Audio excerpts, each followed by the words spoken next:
Saint-Esprit. Amen. Je vous salue Marie, pleine de grâce. Le Seigneur est avec vous. Vous êtes bénie entre toutes les femmes, et Jésus, le fruit de vos entrailles, est béni. Sainte Marie, Mère de Dieu, priez pour nous pauvres pécheurs, maintenant et à l'heure de notre mort. Amen. Notre-Dame de la sagesse et de la paix. Priez pour nous. Amen.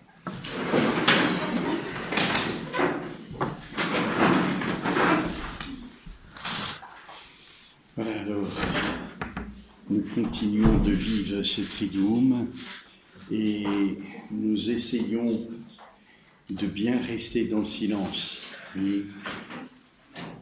Encore une fois, on est heureux d'être ensemble et de se retrouver parce qu'on se connaît et qu'on aime bien échanger entre nous. Mais voilà, si on veut découvrir de plus en plus le mystère que Dieu veut nous faire vivre pendant ces jours, il faut que notre cœur soit disponible.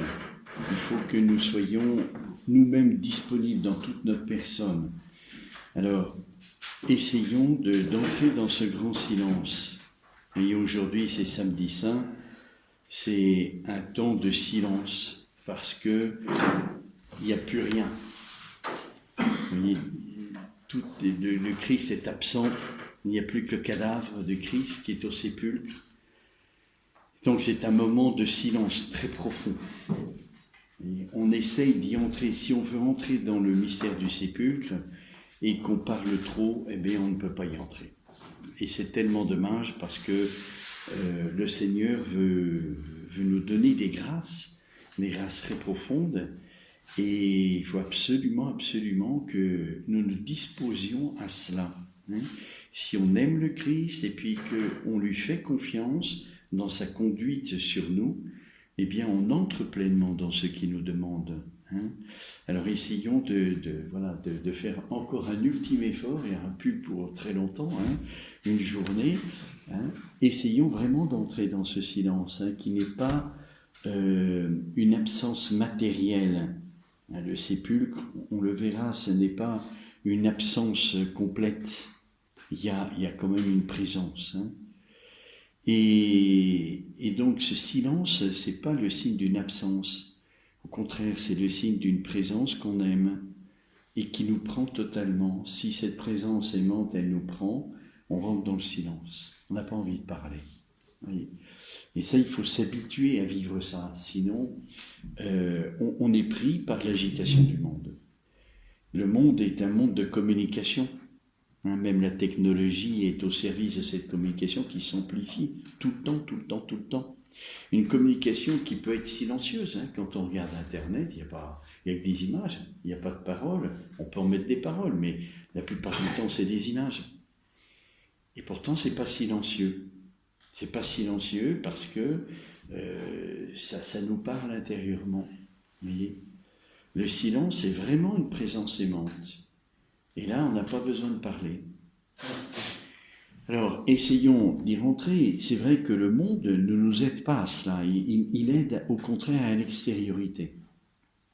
Quand on parle, on communique, on s'extériorise. Il y a une autre extériorité qui est celle de l'amour, qui est plus discrète.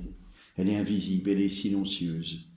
Mais elle est bonne parce qu'elle nous projette vers la réalité qui nous dépasse et qu'on aime. Vous voyez, ce n'est pas une fausse extériorité comme les blablas de la parole. Quand on parle de tout et de rien, c'est une fausse extériorité, c'est une caricature, on pourrait même dire de l'extase mystique, de celle de l'amour. Parce qu'elle ne nous approfondit pas celle-là. Au contraire, elle nous met dans l'extériorité. Quand on parle pour dire tout et n'importe quoi, eh bien, ça ne nous intériorise pas. Ça nous met dans la superficialité. Et donc, ça nous extériorise, ça nous rend superficiels. Il n'y a que l'amour qui nous rend intérieurs et qui nous approfondit. Seul l'amour fait ça. Donc, essayons bien de rentrer dans ce grand mystère du sépulcre et de ce silence habité qui est un peu plus rude que d'habitude, c'est vrai, parce que la présence, on ne la voit pas, on ne la voit plus, elle est disparue. Elle est cachée. Donc c'est plus difficile, au point de vue de l'amour, de vivre de cette présence. Mais c'est un approfondissement très grand. Si on y rentre, on a une intériorité nouvelle, beaucoup plus profonde. Alors, je vais vous relire le passage, parce qu'on parle toujours de la parole de Dieu, au chapitre 19 de Saint Jean, versets 38 à 42, voici ce qui est dit. Après cela, Joseph d'Arimathie, un disciple de Jésus, mais qu'il était en secret par peur des Juifs, demanda à Pilate d'enlever le corps de Jésus, et Pilate le permit. Joseph vint donc et enleva son corps. Nicodème aussi vint, celui qui au début était venu vers Jésus de nuit. Il apportait un mélange de myrrhe et d'aloès d'environ 100 livres. Ils prirent donc le corps de Jésus et le lièrent de bandelettes avec des aromates, selon que les Juifs ont coutume d'ensevelir. À l'endroit où il avait été crucifié était un jardin, et dans ce jardin un tombeau tout neuf, où personne encore n'avait été mis. À cause de la préparation des Juifs, comme le tombeau était proche, ce fut donc là qu'ils mirent Jésus. Alors, pourquoi s'intéresser au mystère du sépulcre? Pourquoi en parler? Quel est le mystère qui est présent ici? Oui, c'est assez récent que l'Église nous incite à vivre de ce mystère du samedi saint. Autrefois, il n'y avait pas ça. Il y a même, parfois, on célébrait la messe de Pâques déjà le samedi matin. Et donc, c'était court-circuité ce temps. Et l'Église a demandé à ce qu'on prenne ce temps. Ce n'est pas pour rien. Donc, il faut s'intéresser, si on veut vivre ce que l'Église nous indique, il faut s'y intéresser parce qu'il y a une grâce qui est donnée, particulière, que l'Église a compris avec le temps. Ensuite, c'est le moment que nous vivons aujourd'hui. C'est le mystère du sépulcre. Et comme chrétiens, nous n'avons pas le droit de le vivre de façon passive. On doit essayer d'entrer, de collaborer avec les mystères qui nous sont offerts par l'Écriture, que l'Église nous présente, pour vivre pleinement de ce que Dieu veut nous donner. On ne peut pas vivre ça passivement, ça ne serait pas du tout être un fils bien-aimé du Père et qui attend que ça passe. Voilà, le sépulcre, il faut vraiment s'y intéresser parce que ça fait partie de notre vie. Et parce que si c'est un mystère, il y a quelque chose à contempler. Et la contemplation, c'est l'acte ultime que nous pouvons vivre. Et si c'est l'acte ultime, ça nous fait grandir. C'est un sommet. Donc vous voyez, on ne peut pas passer à côté et puis dire, ben voilà, aujourd'hui c'est samedi saint, c'est le sépulcre. Et puis on continue à vivre comme si de rien n'était.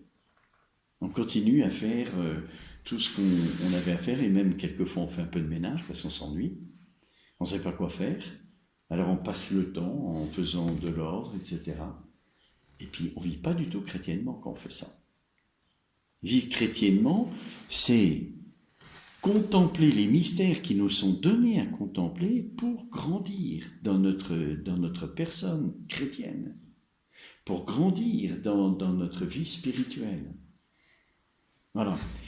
Alors, oui, il y a beaucoup de raisons qui fait que on doit s'intéresser vraiment à ça et le vivre pleinement. La dernière, si on pourrait dire, ce serait peut-être un aspect prophétique. Tout ce que l'Église vit a été vécu par le Christ, puisque le Christ est la tête et que l'Église c'est son corps. C'est la même vie. Alors, pas matériellement, c'est la même vie qui n'est pas une imitation matérielle de ce que Jésus a vécu. Mais il y a quelque chose. Alors vous voyez, si on ne contemple pas le mystère du sépulcre, on ne saura pas de quoi il s'agit. Et on va être surpris, Jésus le dit, pour son retour glorieux, il y en a beaucoup qui vont être surpris, parce qu'ils ne l'attendent plus. Et comment ça se fait qu'on ne l'attend plus? Parce que tout ce qui prépare sa venue, on ne s'y intéresse pas.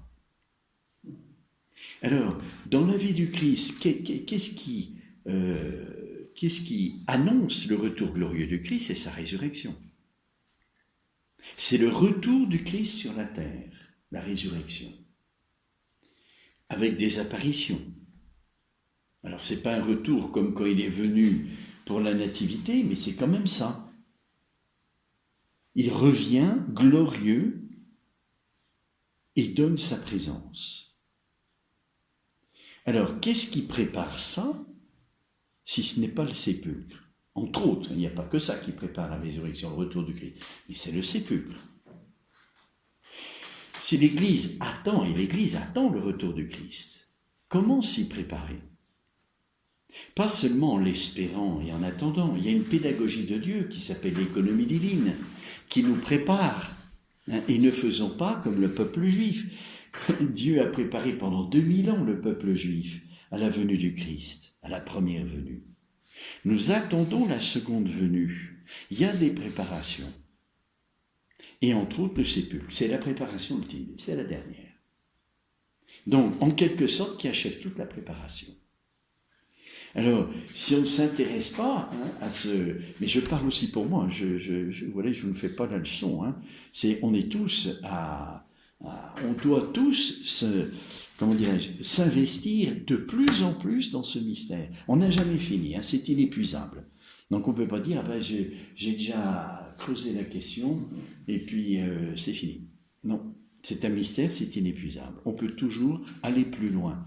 Donc se préparer toujours mieux au retour du Christ. Donc il y a un aspect prophétique qui n'est pas négligeable pour répondre à la désolation du cœur de Jésus. Je reviendrai comme un voleur. C'est-à-dire, le voleur, il n'est pas attendu. Il vient à l'improviste. Alors, c'est vrai que Jésus va revenir à l'improviste. On ne saura pas quand. Personne ne sait, même le Fils de l'homme. Donc, il va venir à l'improviste. Mais dans notre cœur, ce n'est pas à l'improviste, parce qu'on l'attend. Même si on ne sait pas quand il vient, on l'attend. Et ça, ce n'est pas être surpris, parce qu'on l'attend.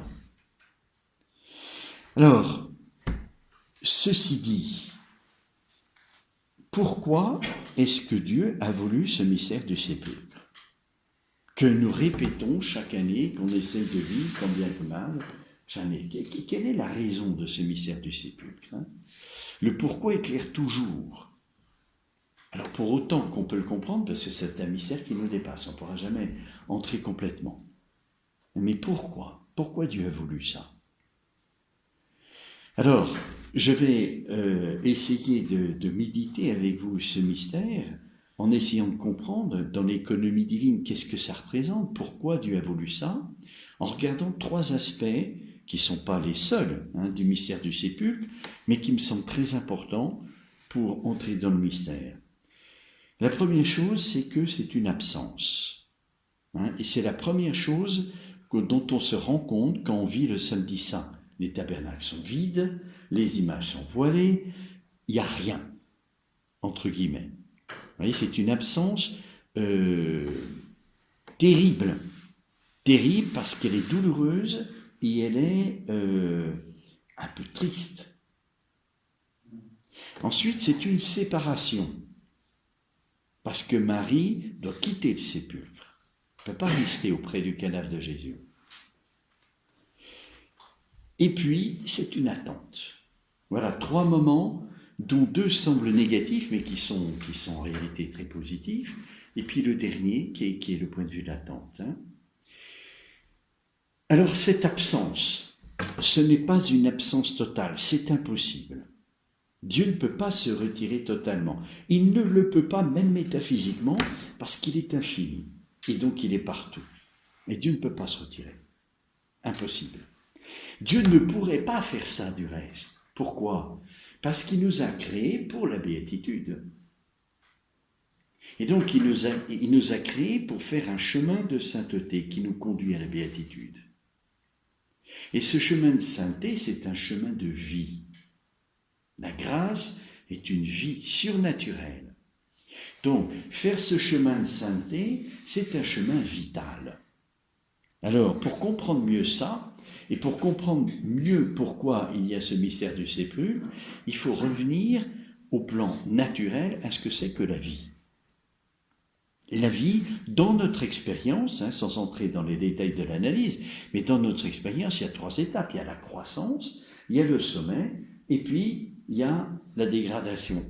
On vieillit, puis on devient à la fin un peu sénile. Vous voyez, on se dégrade.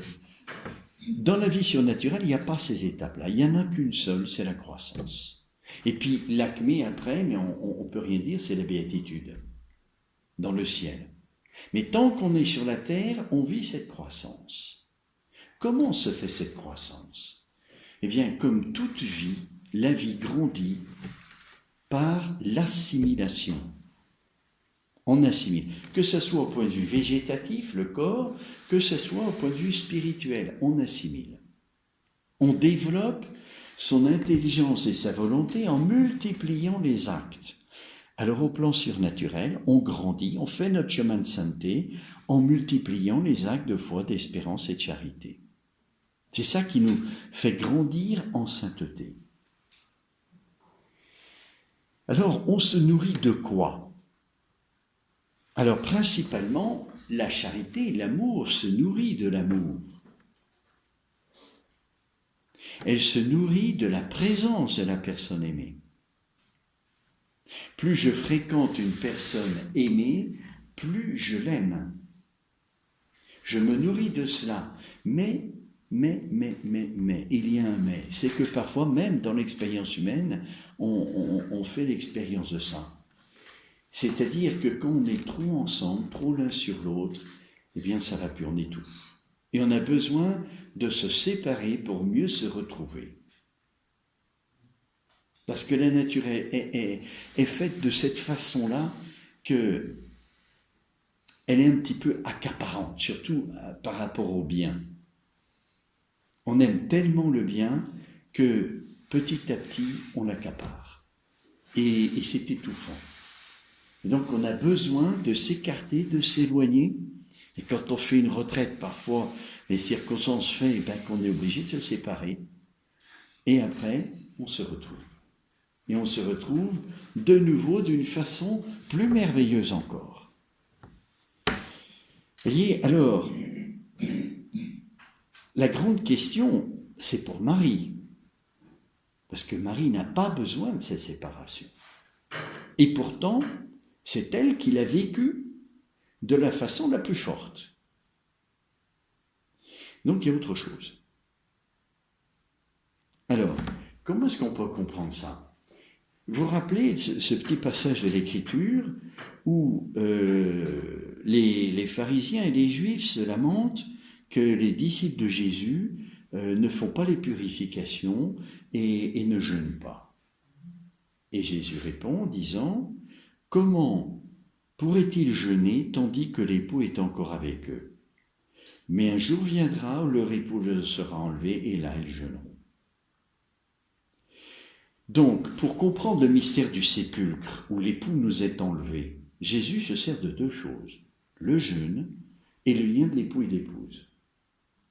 Lien d'amour et puis le jeûne. Le jeûne, il touche quoi? Il touche l'absence de nourriture. Quand on jeûne, on se prive de quelque chose. Mais pourquoi? Pourquoi on le fait? On le fait pour libérer la vie de l'esprit. Parce que quand on mange trop, eh bien on somnole après. Et on n'arrive plus à être réveillé. Vous voyez, quand on veut prier, après avoir fait un bon repas, c'est difficile. Parce qu'on s'endort. Donc, on jeûne en premier lieu pour avoir une bonne santé, au plan radical, fondamental, mais de façon plus élevée, on jeûne pour libérer notre esprit. Et le rendre disponible à quoi? À la prière, à la présence de Jésus.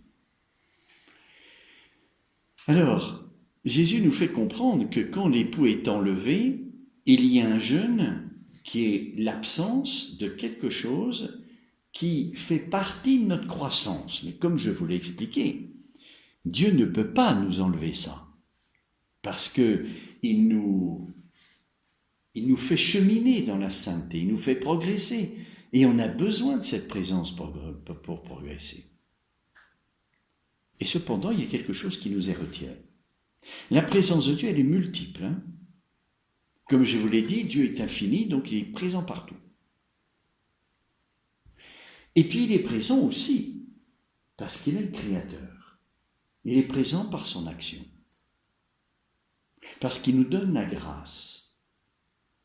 Il est présent parce qu'il se donne à nous à travers ses dons spirituels. Et puis il y a la présence aussi eucharistique. La présence de Jésus eucharistique. Donc toutes les présences ne nous sont pas enlevées, heureusement, pour notre progrès en sainteté. Mais il y a un moment où Dieu trouve bon que nous nous concentrions sur les autres présences. Sur la présence de Dieu créateur, ça c'est l'adoration. La présence de Dieu qui nous donne l'âme, c'est la piété à l'égard de Dieu, piété filiale, contemplative. Et puis il y a la présence eucharistique.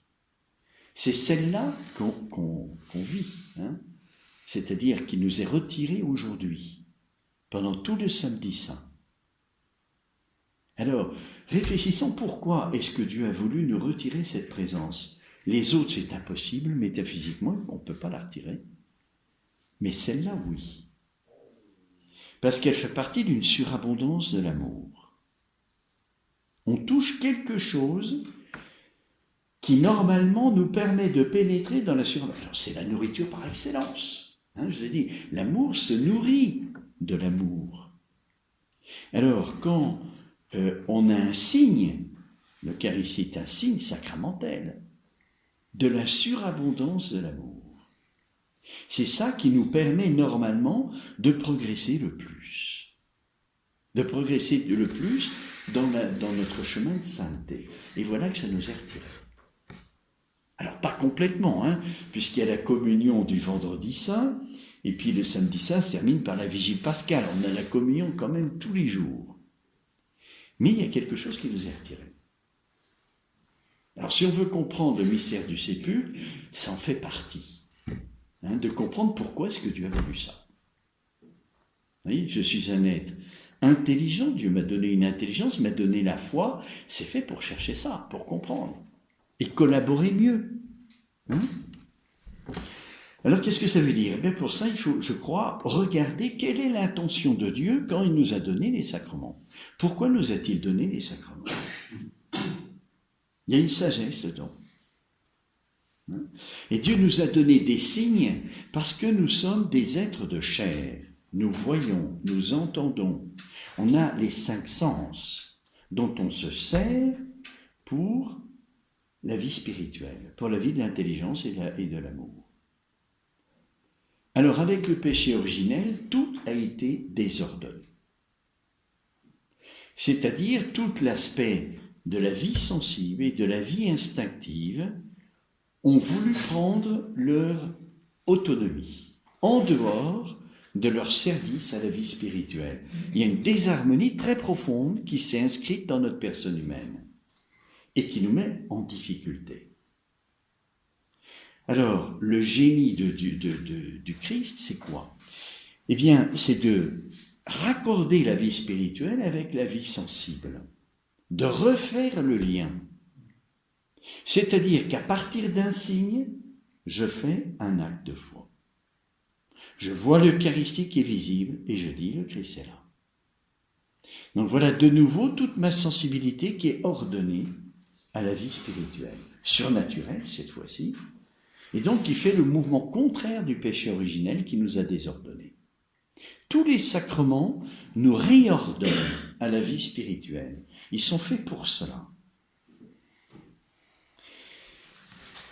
Mais malheureusement, le péché originel a aussi d'autres conséquences qui sont néfastes. Et les conséquences néfastes, c'est par exemple qu'on s'arrête. On s'arrête au signe. C'est-à-dire on s'habitue. On passe dans une église, fait une généflexion et puis on part. On s'habitue à la présence de Jésus. On s'habitue à la présence de Jésus dans le tabernacle. C'est-à-dire on défigure le mystère. Parce qu'on s'arrête au signe. Il est là. C'est un signe de sa présence. Et du coup, je n'entre pas dans le mystère. Je ne suis plus au niveau de la contemplation, mais de la piété. Au niveau de la piété, c'est-à-dire comment ça s'appelle déjà ? La dévotion. Je suis dans la dévotion. C'est pas mauvais, mais je passe à côté. Je passe complètement à côté. Ce que Dieu veut pour nous, c'est une vie contemplative. Même si je suis marié, même si je suis pas religieux, même si je suis pas moine, il veut une vie contemplative. C'est propre aux chrétiens. C'est pas réservé aux religieux ou aux moines. Qu'est-ce que ça veut dire pour l'Eucharistie ? C'est pas seulement la présence, bien sûr. La présence, elle regarde l'aspect contemplatif, mais c'est beaucoup plus que ça. Et Jésus nous a voulu instituer l'Eucharistie en se servant du pain. Le pain, vous le mettez dans le frigo, puis vous attendez. On ne le met pas dans le frigo d'abord, mais on n'attend pas. Qu'est-ce qu'on fait ? On le mange. Le pain, il est fait pour être consommé. Il est une attente. Il est une attente. Alors, quand on s'habitue, tout l'aspect de l'attente disparaît. Tout l'aspect du désir disparaît. Vous voyez ? Alors, si Dieu, dans sa providence, a voulu qu'il y ait un moment où cette Eucharistie nous soit retirée, pas complètement, mais surtout l'aspect visible et sensible, c'est pour lutter contre cette habitude qu'on prend. Et il n'y a rien à faire. Vous comme moi, c'est pareil. Et on a tous besoin de ce renouveau profond de la vie contemplative à travers cette absence. Vous voyez ? L'époux leur sera retiré, ils jeûneront. Ils jeûneront de cette nourriture qui est l'Eucharistie, cette présence, et Jésus est là dans le tabernacle pour se donner. C'est vraiment l'intention du Christ de se donner. Il a pris le pain et le vin pour être un don, pour le relatif à nous. On ne peut pas s'habituer. Dans l'amour, on ne peut pas s'habituer. Sinon, ça casse à un moment donné. Il faut que l'amour demeure fervent. C'est dans sa nature. L'amour réclame ça dans sa nature, d'être fervent. Toujours vivant. L'habitude, c'est le contraire. Ça fait mourir. La vie contemplative, elle est toujours en acte. C'est un acte, la contemplation. C'est pas une habitude. On ne peut pas s'habituer. Quand on parle de vie contemplative, c'est pas l'habitude de la contemplation. C'est pas du tout ça. C'est autre chose. C'est un acte. Ça nous met bien vivants, au contraire. Voilà, donc je crois le premier moment de ce mystère du sépulcre, c'est que on en a besoin parce qu'on s'habitue. Vous voyez, dans le mot habitude, il y a quoi ? Il y a le terme latin habere, c'est l'avoir. Vous voyez ? Et s'habituer à la présence du Christ, c'est la posséder. On l'a. Au contraire, quand on regarde le désir, que ce soit du côté du Christ ou d'une autre, on ne possède pas, on est relatif et on désire. Désirer, c'est le contraire de posséder. Vous voyez ? Donc, quand on s'habitue, eh bien, c'est en quelque manière mettre la main sur la présence de Jésus. Sans s'en rendre compte, c'est pas volontaire évidemment, mais sans s'en rendre compte, on met la main. Et on n'est plus dans la vie contemplative. On n'est plus dans la nourriture que Dieu veut nous donner, qui est au contraire le désir. Le pain, il est là pour qu'on le mange. Hein? Alors, je crois que c'est une bonne chose parce que c'est Dieu qui l'a voulu comme ça, et parce que on peut comprendre quelque chose de ce jeûne, de l'absence, hein, c'est pour retrouver avec une vigueur nouvelle. Après avoir jeûné 40 jours dans le désert, Jésus eut faim. Après avoir pèleriné, il vient au puits de Jacob et il eut faim. Il a voulu avoir faim. Alors ce jeûne, c'est pour renouveler notre désir.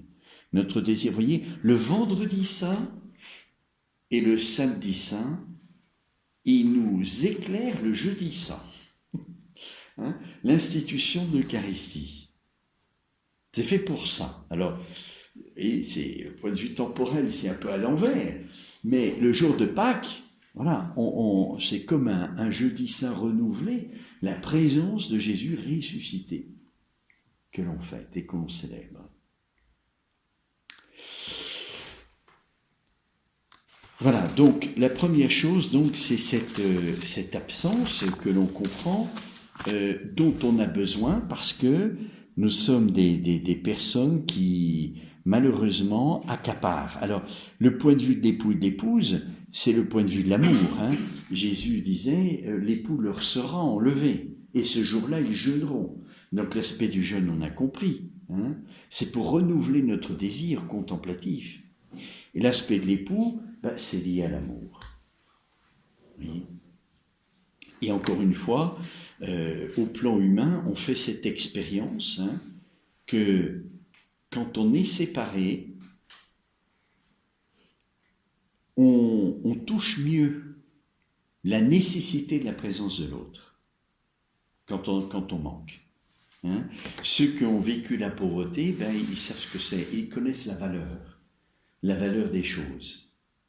Hein, quand on a manqué de tout, on a un sens. Quand on a beaucoup d'argent, on n'a plus le sens de l'argent. On est corrompu.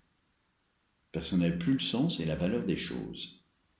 Alors quand il s'agit du bien le plus élevé, vous voyez, et que malheureusement on accapare et qu'on s'habitue, on a besoin de temps en temps de retrouver le sens de la nécessité de l'Eucharistie pour nous. Alors cette petite absence, elle est salutaire pour nous. Pas trop longtemps, hein, parce que sinon, ça serait pas bon pour nous. Hein. Mais un petit peu quand même. Et je crois que l'Église a compris ça quand même. Elle veut nous faire célébrer ce mystère du sépulcre. Vous voyez ? Elle veut nous rendre attentifs à cette nécessité. L'Eucharistie, on l'a tous les jours.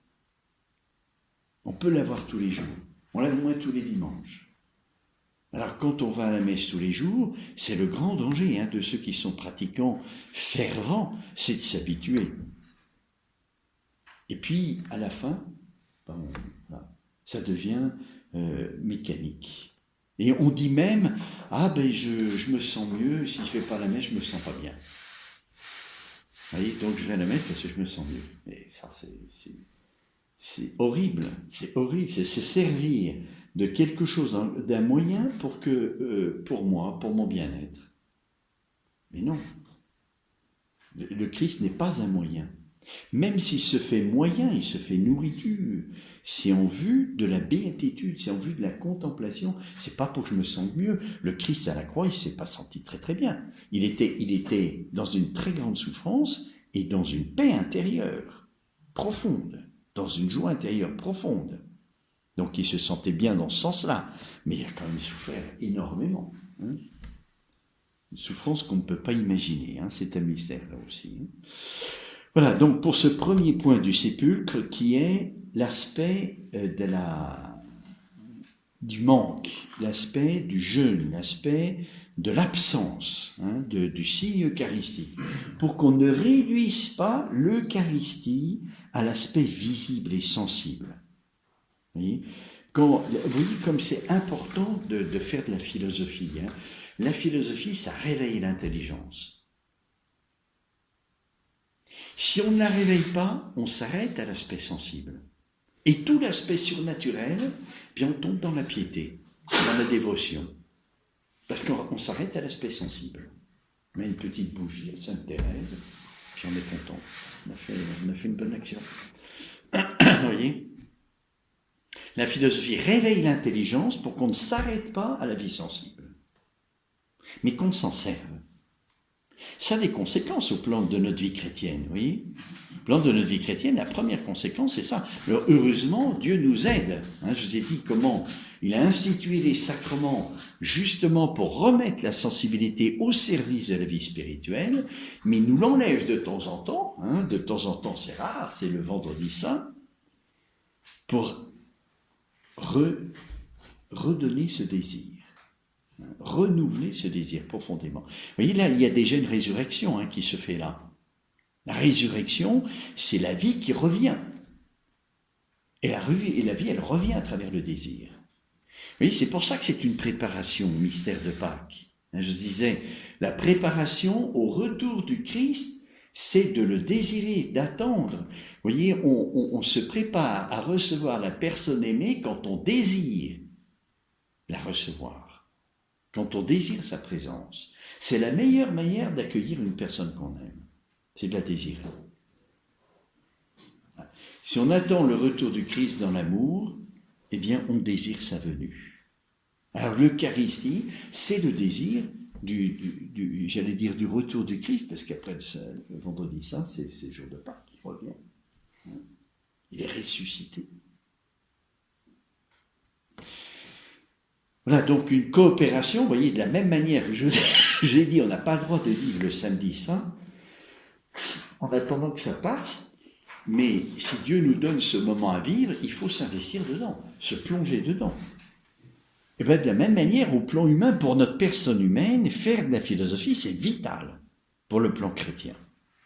Mais donc la plupart de vous venez au temps de formation, mais je vous en remercie, parce que ça collabore à ce que Dieu veut pour vous. Dieu veut que vous soyez des personnes éveillées. C'est difficile d'être éveillé quand la présence est invisible. On est tellement habitué de vivre à partir de notre sensibilité, ce que Dieu a voulu, c'est une bonne chose. On est tellement habitué que quand il n'y a plus la nourriture sensible, on est perdu. Quand l'intelligence n'est pas vivante, elle est perdue. Et le mystère du sépulcre, on le vit d'autant mieux qu'on est éveillé. Si on dort, on le vit mal. Parce que cette absence de présence sensible, quand l'intelligence n'est pas en acte, quand on n'a pas une vie contemplative, eh bien, c'est une catastrophe. On ne peut plus vivre le mystère du sépulcre. Mais c'est pour ça que le mystère du sépulcre, il est fait pour la contemplative, pour la Vierge Marie. En premier lieu. C'est un temps marial. C'est un temps marial non pas seulement parce que, comme la tradition de l'Église le dit, toute la vie surnaturelle s'est réfugiée dans le cœur de Marie. Les apôtres sont désespérés. Jean, je ne sais pas, mais les autres, ils ont tous fui. Pierre est dans la culpabilité, etc. Il n'y a que Marie qui demeure dans une souffrance énorme, parce que le sépulcre, c'est l'achèvement de la souffrance. C'est la souffrance qui touche son sommet. Mais dans une sérénité et une paix intérieure unique. Ça nous paraît complètement disproportionné et antagoniste de vivre dans une paix profonde, intérieure, une sérénité, et puis dans une souffrance la plus grande qui soit. Quand vous dites que le sépulcre, c'est la souffrance au sommet, vous pouvez m'en dire davantage ? Oui, parce que oui, c'est une souffrance qui achève la souffrance de la croix. Vous voyez, c'est encore en plus quelque chose que Dieu lui demande de vivre. Vous voyez, Jésus aurait pu ressusciter tout de suite. Ça lui est dû. Saint Thomas, en théologie, il montre que la résurrection est nécessaire pour le Christ. Il l'a mérité. Donc, dans l'ordre de l'amour, cette nécessité, elle doit se faire tout de suite. Parce que c'est un mystère d'amour, la résurrection. Hein. C'est l'amour de Dieu qui reprend tout, le corps cadavérique, qui reprend l'âme de Jésus, tout est repris par l'amour. Donc, ça devrait arriver tout de suite. Et Dieu a voulu un petit temps. Oui. Donc, pourquoi ? Eh bien, pour achever la collaboration de la Vierge Marie au mystère de la rédemption. Il faut qu'elle vive ce dernier moment de souffrance. Voyez ? Parce que Dieu veut l'associer le plus possible à Jésus. Le plus possible. Jésus a vécu des souffrances qui ne sont, j'allais dire, pas humaines. Elles sont humaines parce qu'il les a vécues dans son corps et dans son âme. Mais des souffrances qui ne sont pas normales, qui ne sont pas les souffrances d'une personne humaine. Et donc, comment entrer dans cette surabondance de souffrance, qui est en même temps une surabondance d'amour ? Eh bien, en ajoutant, vous voyez, que de même que la croix est un mystère de surabondance d'amour, mais qui est caché, qui est invisible, et qu'on peut découvrir qu'avec Marie, il y a une surabondance de souffrance aussi. Oui. Une surabondance de souffrance que Jésus a vécue à la croix, c'est pour ça que c'est un mystère qu'on ne peut pas comprendre, parce que ça dépasse une souffrance normale humaine. Et Marie, pour y être associée, qui elle n'est pas le Dieu incarné, donc elle ne peut pas vivre cette surabondance, elle vit la souffrance qu'elle vit à la croix. Alors elle le vit plus fortement parce qu'elle est immaculée, pleine de grâce, c'est sûr. Mais ça reste une souffrance, j'allais dire, à taille humaine. Il faut que ça soit achevé par une sorte de surabondance. Et la surabondance, c'est celle qu'elle vit quand on lui arrache le corps de son fils, parce que c'est le sabbat. Alors, vous voyez, ça, c'est vraiment le sabbat qui l'oblige à quitter le corps de son fils cadavérique. Et pour une mère, se séparer du corps cadavérique de son fils qui est jeune, qui est en plein âge, vous voyez, de vitalité, qu'il a formé d'une façon unique parce qu'elle était immaculée et pleine de grâce. Donc il y a un rapport entre le corps de Marie et le corps de Jésus qu'aucune mère sur la terre ne peut connaître. C'est un rapport unique, c'est un mystère.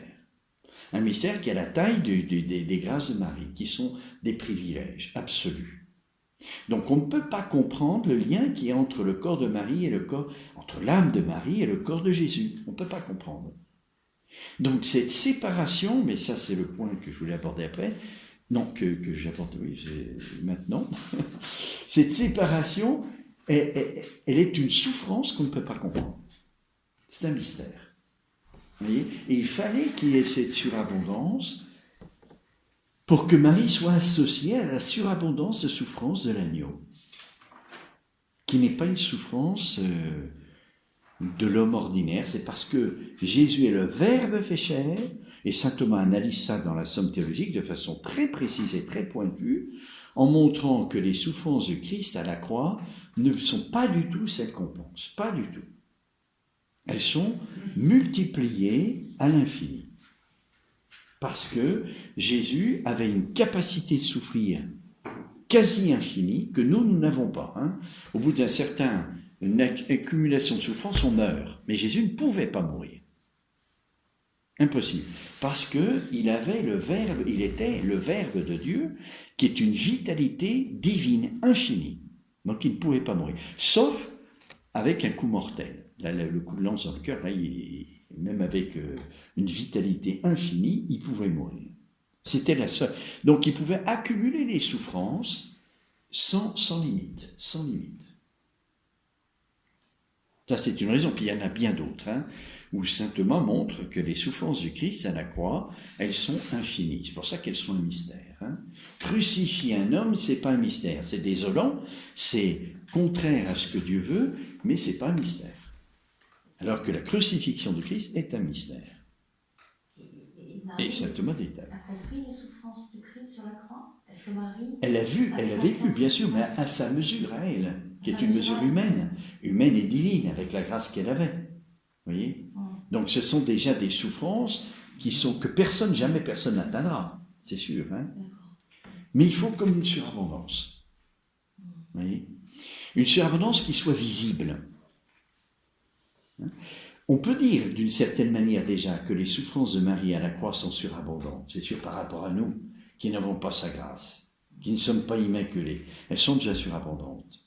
Mais visiblement, parce que l'Immaculée Conception, ça ne se voit pas, la plénitude de grâce, ça ne se voit pas, visiblement, il y a le mystère du sépulcre qui rajoute encore quelque chose, hein, qui est une ultime volonté du Père. Vous voyez, parce que c'est pas normal. Jésus aurait dû ressusciter tout de suite. En justice, cela lui est dû. Il aurait dû. Donc, il y a une volonté du Père et une intention du Père. Et cette intention, elle touche la souffrance de Marie. Donc, il y a une intention du Père que Marie prolonge le mystère de la croix dans le mystère du sépulcre, qui est une souffrance de plus, encore plus. Voilà. Qui, encore une fois, pour le cœur d'une mère comme celui de Marie, est un mystère pour nous. On ne peut pas le comprendre, vu la proximité et vu l'amour qu'il y a entre Marie et Jésus, qui est un amour sans défaut. Parce que tous les deux sont immaculés. Donc, un progrès dans la vie apostolique de Jésus, de l'union de Marie et de Jésus dans l'amour, qui ne connaît pas de défaillance. Donc, un progrès sans arrêt. Un progrès dans l'amour qui ne connaît pas la moindre obscurité, qui ne connaît pas la moindre ralentissement, qui ne connaît pas la moindre défection, rien du tout, aucun défaut.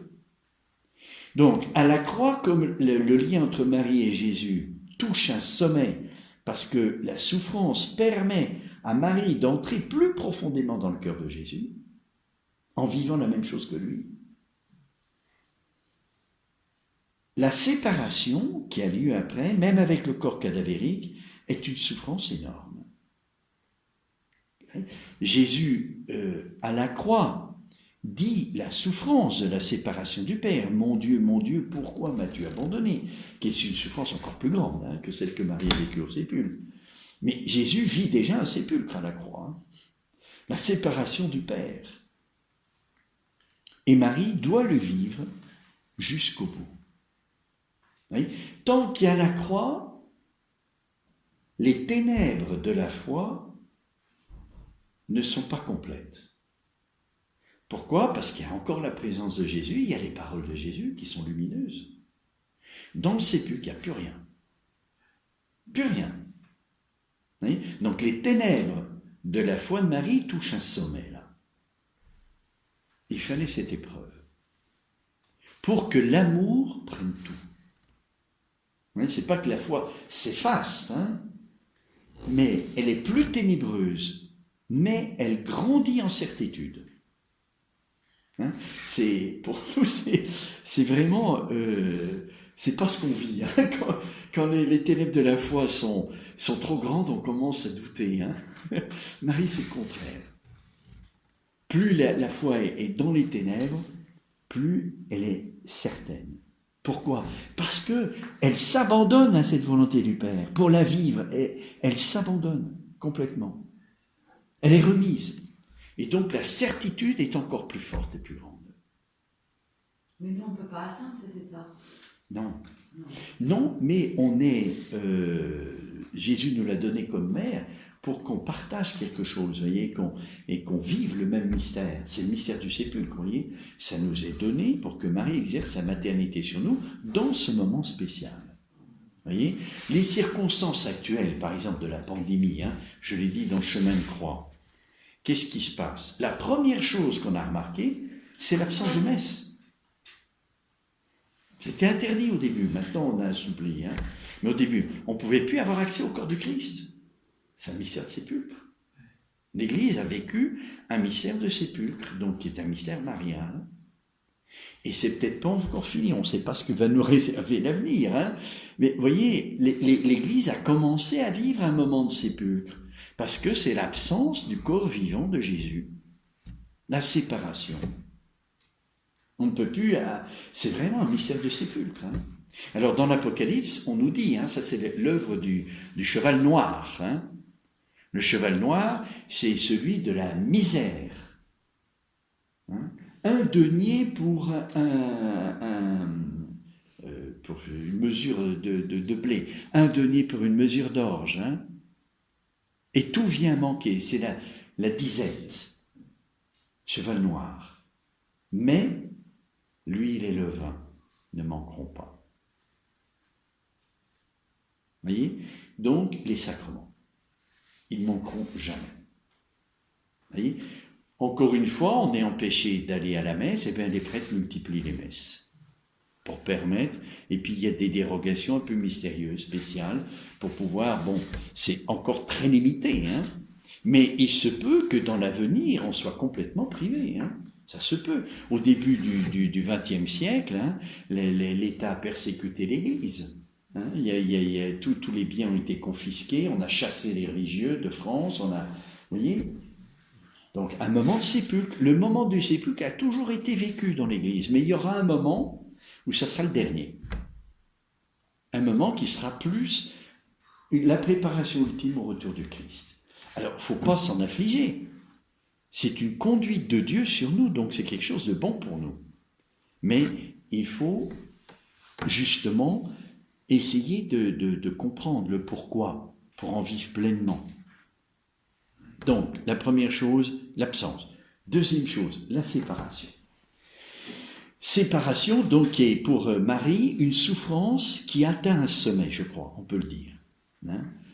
Un sommet, alors, plus en extension, hein, c'est-à-dire, il fallait ajouter quelque chose à la souffrance. En intensité, on ne sait pas. Hein? C'est le mystère du cœur de Marie, on verra ça au ciel. Hein? Mais il fallait ajouter quelque chose qui achève tout. Pour, comment dirais-je, profiter de ce mystère de séparation et ne pas le voir négativement, il faut regarder dans les Écritures quand il y a des séparations. Séparation, absence de Jésus, le recouvrement de Jésus au temple. Voilà, une séparation. Jésus est resté, à l'insu de Marie et de Joseph. Et ils l'ont cherché pour le retrouver. Là, on ne le recherche pas. C'est pas demandé. Vous voyez, c'est deux séparations très différentes. Hein. Une séparation qui est joyeuse, hein, ça fait partie des mystères joyeux, même s'il y a eu l'angoisse de Saint Joseph, hein, et la question que Marie a posée à Jésus, pourquoi nous as-tu fait cela? Là, c'est une séparation douloureuse. La séparation du recouvrement au temple, elle est en vue de mettre en lumière la volonté du Père, comme pour le sépulcre, mais aussi que Jésus dépend directement de la volonté du Père et le redécouvrir comme ça. Jésus est dans la Sainte Famille. C'est l'enfant docile, c'est l'enfant merveilleux, c'est l'enfant, toutes les qualités que vous voulez. Mais même Marie et Joseph ont besoin de cette séparation pour le retrouver d'une autre manière, comme celui qui est l'envoyé du Père, comme celui qui est envoyé par Dieu. Alors Marie beaucoup moins, parce qu'elle le sait, elle a eu l'annonciation, mais Joseph il en a besoin. Hein? Retrouver Jésus d'une autre manière. Et Joseph, il n'y a pas que le recouvrement au temple, il a déjà vécu ça. Hein. Pour Marie, quand Marie est revenue de la visitation, hein, il a pensé se séparer de Marie, et puis c'est Dieu lui-même qui lui a dit de la reprendre, là encore une autre séparation, pour retrouver la personne qu'on aime d'une nouvelle manière, avec une nouvelle profondeur. Mais la différence avec le sépulcre, c'est que le sépulcre, Marie doit entrer dans une passivité totale, qui n'est pas un abandon psychologique, une passivité. Elle n'a pas à rechercher Jésus, parce que Jésus est mort. Et il n'y a pas à le rechercher. Pour le recouvrement au temple, il faut le chercher. Ah oui, dans notre vie à nous, on a des moments de sépulcre. Hein. C'est-à-dire qu'on a l'impression que le Christ n'est plus là. Vous allez à l'adoration du Saint-Sacrement, vous êtes sec comme un coup de fric. Vous n'arrivez pas à entrer dans la prière. Un moment de sépulcre. Jésus a l'air de se retirer. Alors, c'est le sépulcre ou c'est le recouvrement au temple? Est-ce qu'il faut aller à la recherche ou il faut accepter? Comment savoir? C'est important pour savoir ce qu'on doit faire. Quand on a l'impression que Dieu s'écarte, qu'est-ce qu'on doit faire? Eh bien, quand Jésus est resté au temple, il n'a rien dit. Il n'a rien dit. Ça s'est fait à l'insu de Marie et de Joseph. Alors ils l'ont recherché. Ici, Marie sait. Elle le sait. Il est mort. Il faut l'enterrer. Et donc, il n'y a pas à le rechercher.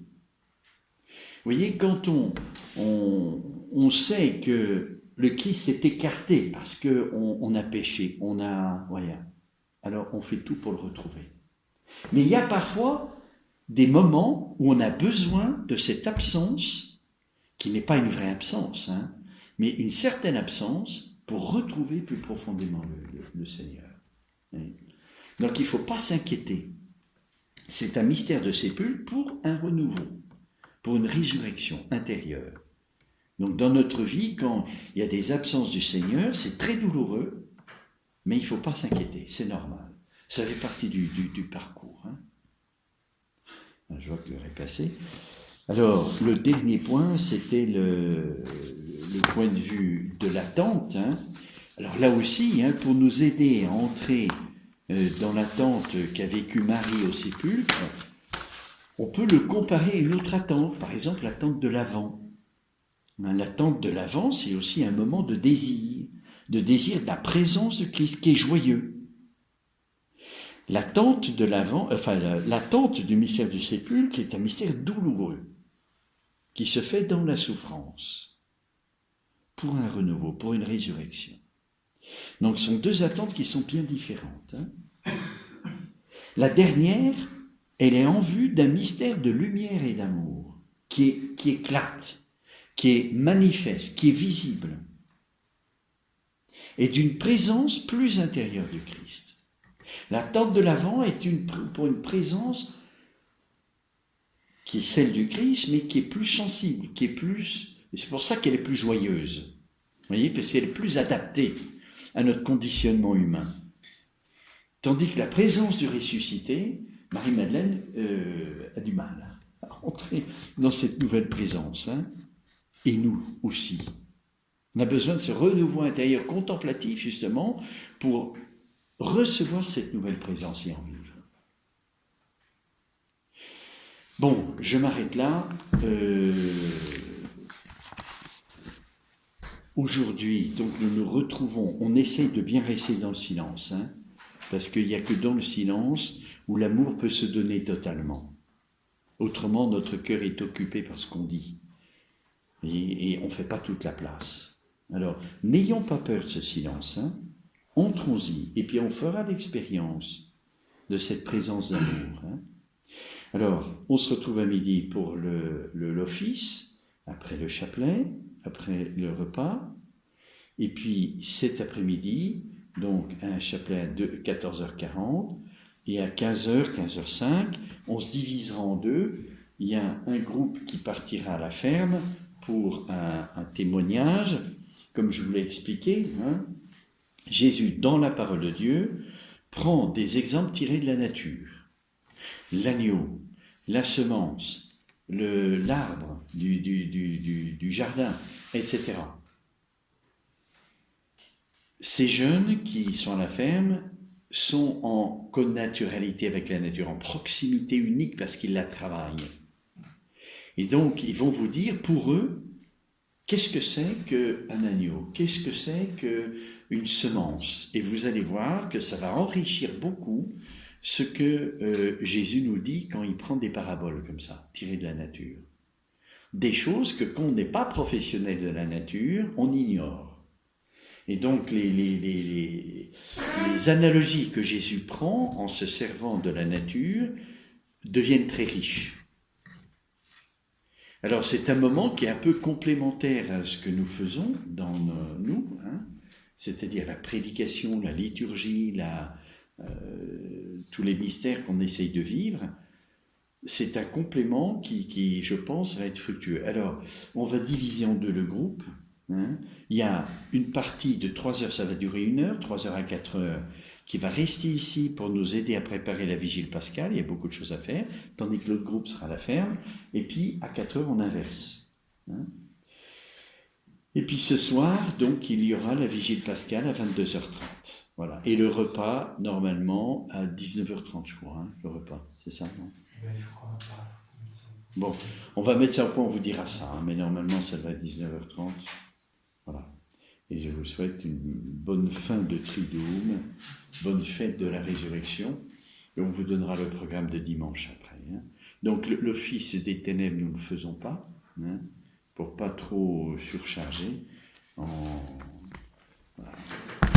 Et vous laissez le temps justement de prier auprès de la croix dans l'église, le temps de méditer la parole de Dieu et de rester dans cette intimité avec le Christ.